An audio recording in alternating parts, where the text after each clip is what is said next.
నమస్తే. కేసీఆర్ 3.0 అండ్ జగన్మోహన్ రెడ్డి గారు 2.0. ఇప్పుడు ఇదే పెద్ద చర్చ జరుగుతోంది. ఎక్కడ? తెలంగాణలోనో, ఆంధ్రప్రదేశ్‌లోనో కాదు. ఢిల్లీలో జరుగుతుంది. ఎందుకు జరుగుతోంది? ఎవరి లెక్కలు ఆళ్ళవి. అందులో బీజేపీ లెక్కల దగ్గర మహా స్ట్రిక్ట్‌గా ఉంటది. ఎందుకంటే రేపొద్దున ఎవరితో ఎలాంటి అవసరం ఎందుకు పడుతుందో తెలియని చిత్రమైన పరిస్థితి ఉంది కాబట్టి పోస్ట్ బీహార్ ఎలక్షన్ బీజేపీ అధిష్టానం దీంట్లో ఆలోచన ధోరణిలో మార్పు స్పష్టంగా కనిపిస్తుంది. ఒకవేళ ఎన్డీఏ గవర్నమెంట్ ఫామ్ చేసినా అతి తక్కువ మెజారిటీతో ఫామ్ చేసే అవకాశాలే అక్కడ ఉన్నట్టుగా ఇండికేషన్స్ ఉన్నాయి. అదర్వైజ్ ఎన్డీఏ కాకుండా ఇండీ కూటమి కనుక గవర్నమెంట్ ఫామ్ చేస్తే లెక్కలు తేడా పడతాయి. లెక్కలు తేడా పడితే కొత్త మిత్రులు కావాలి బీజేపీకి. అంటే ప్రభుత్వ పరంగా కావలసిన మాక్సిమం సపోర్ట్ జగన్మోహన్ రెడ్డి గారు ఆయన ముఖ్యమంత్రిగా ఉండగా అప్పుడు ఎన్డీఏ ప్రభుత్వానికి అంటే మోదీ గారి ప్రభుత్వానికి ఇచ్చారు.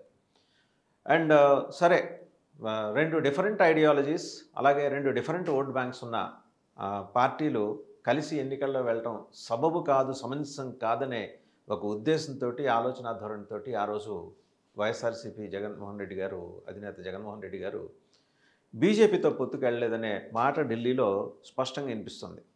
నిజమా కాదా అనే అంశం పక్కన పెడితే, విధానపరంగా వాళ్ళతో కలిసి వెళ్ళే ఆలోచనలు కూడా పక్కన పెడితే, రేపొద్దున మారే ఈక్వేషన్స్, ఇదంతా నెంబర్ గేమ్.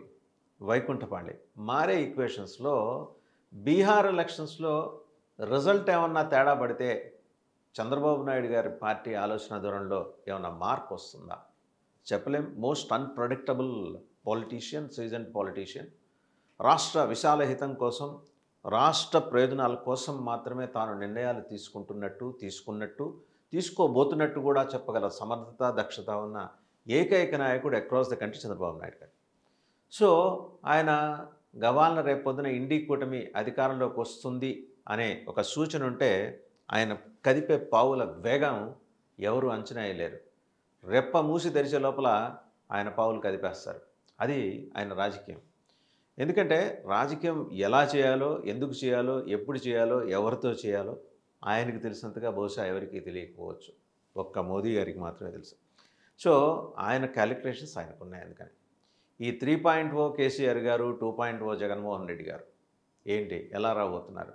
ప్రతిపక్షం పని అయిపోయింది, కట్టగట్టేసి ఫామ్ హౌస్లో పడేశాం, ఈయనేమో బెంగళూరుకి తరిమేశామని జబ్బలు జరుచుకొని భుజతాడనం చేసుకుంటున్న తెలుగుదేశం కావచ్చు, జనసేన కావచ్చు, బీజేపీ విషయం ఇక్కడ నేను మాట్లాడిన ఈ రెండు పార్టీలు అనుకున్నంత తేలిగ్గా అక్కడ జగన్మోహన్ రెడ్డి గారు లేరు, ఇక్కడ కేసీఆర్ గారు కూడా లేరు.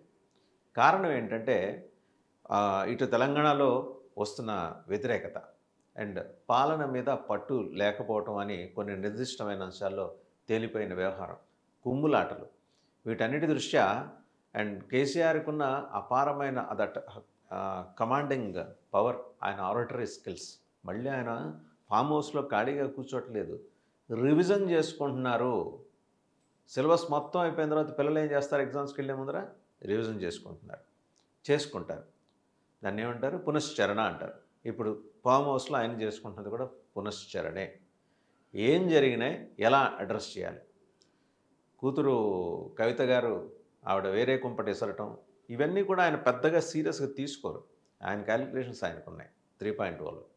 ఇక్కడ జగన్మోహన్ రెడ్డి గారు కూడా వీళ్ళు అంటుంటారు, టీడీపీ కానీ జనసేన, బెంగళూరులో ఉంటూ అప్పుడప్పుడు ఆయన అమరావతి వచ్చిపోతుంటారని.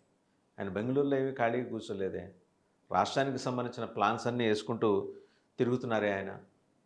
దానికి సంబంధించి కోటి సంతకాల సేకరణ, మెడికల్ కాలేజీల ప్రైవేటీకరణ నిలుపుదల చేయటం కోసం, ఇది కాక రేపు పొద్దున ఆయన జనవరి నుంచి మొదలుపెట్టబోయే కార్యక్రమాలు అండ్ ఆయన కొత్తగా చేసిన ఈ డిజిటల్ యాప్ ద్వారా ఈ ఫిర్యాదులు స్వీకరించడం అండ్ పార్టీ కార్యకర్తలతో నేరుగా సంభాషించడానికి ఆయన ఏర్పాటు చేసుకుంటున్నారు నెట్వర్క్. నియోజకవర్గానికి 8,000 మందిని పికప్ చేయడం అంటే దగ్గర 175 నియోజకవర్గాలకి 14 లక్షల మంది అనమాట.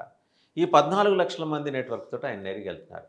బహుశా ఏ ప్రభుత్వం అయినా ఒక యాంటీ ఇన్కంబెన్స్ అనేది ఫేస్ చేసేది ఏంటంటే 3 ఏళ్ళు పోయిన తర్వాత, 3.5 ఏళ్ళు పోయిన తర్వాత.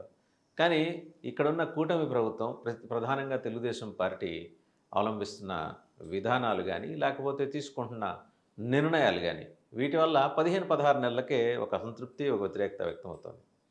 సరే, అలవికానే హామీలు ఇవ్వటం, ఇది గాక ఫోకస్ అంతా కేవలం ఏంటంటే అచ్చంగా మేము ఇన్వెస్ట్మెంట్స్ కోసమే ఆ దేశాలు, ఈ దేశాలు తిరుగుతున్నామని చెప్పుకోవటం.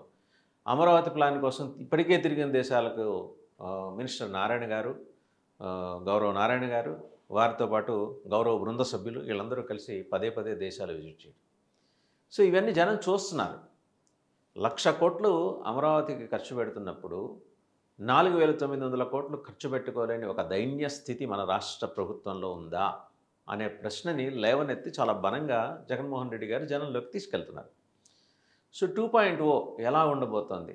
ఇదివరకట్లాగా ఉపేక్షించేది లేదు. ఏది పార్టీ నాయకుల్లో కూడా ఏమన్నా అలసత్వ ధోరణి ఉన్నా ఆయనేమి ఒప్పుకోట్లా. హోంవర్క్ ఇస్తున్నారు, ఆ టాస్క్ పూర్తి చేస్తున్నారు, అది చేయాలని చెప్పి డైరెక్ట్ చేస్తున్నారు. ఆయన లండన్ వెళ్ళే ముందు కూడా టాస్క్లు ఇచ్చేసి వెళ్ళారు. సో నేరుగా ఇంటరాక్షన్ అనేది ఆయన రంగంలోకి దిగితే ఉండే వ్యవస్థ ఏంటంటే జనం చూస్తారు. సో 2.0 జగన్మోహన్ రెడ్డి గారు ఆంధ్రప్రదేశ్కి వచ్చేప్పటికి ఆయన చూపించబోయే ఆయన తీసుకోబోయే చర్యలు ఏంటి, జనంలోకి ఎలా పెనట్రేట్ అయ్యి వెళ్ళాలనుకుంటారు. జనంతోనే మమేకం అవుతారు. లేయర్స్ ఉండవు, మధ్యలో కోటరీలు ఉండవు, లేయర్స్ ఉండవు, నేరుగా జనంతోటే. సో అది కొంచెం కలవరపాటుకు గురి చేస్తుందన్నమాట కూటమి ప్రభుత్వానికి. కారణం ఏంటంటే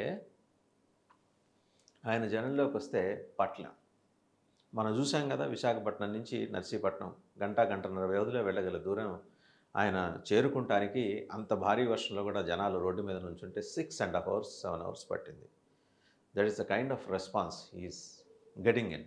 ఇప్పుడేంటి, ఇదివరకులాగా జనాన్ని చూసి ఆయనే మురిసిపోవట్లా. వచ్చిన జనాన్ని పటిష్టంగా తన కోసం వస్తున్న వాళ్ళతోటి మాట్లాడి దానికి సంబంధించిన కార్యాచరణని రెడీ చేసుకొని దాన్ని అక్కడ వదిలేయట్లా ఫాలోఅప్ చేస్తున్నారు. వాళ్ళందరూ ఈయన ఓటర్సే, కొందరు ఆయన ఓటర్స్ కాకపోవచ్చు. న్యూట్రల్ ఓటింగ్ 4 to 5% ఉంది. దాని మీద జగన్మోహన్ రెడ్డి గారు ఫోకస్ పెట్టారు. ఆ న్యూట్రల్ ఓటింగ్లో ఇదివరకు విస్మృత విసర్జిత సామాజిక వర్గాలని ఎవరికి వాళ్ళు భావించిన వాళ్ళు ఉంటారు, ఎస్సీ ఎస్టీ బీసీ మైనారిటీ కాకుండా, వాళ్ళందరినీ దగ్గర చేసుకునే ప్రయత్నం చేస్తారు.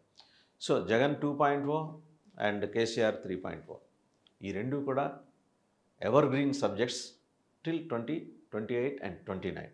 చూద్దాం ఏం జరుగుతుందో.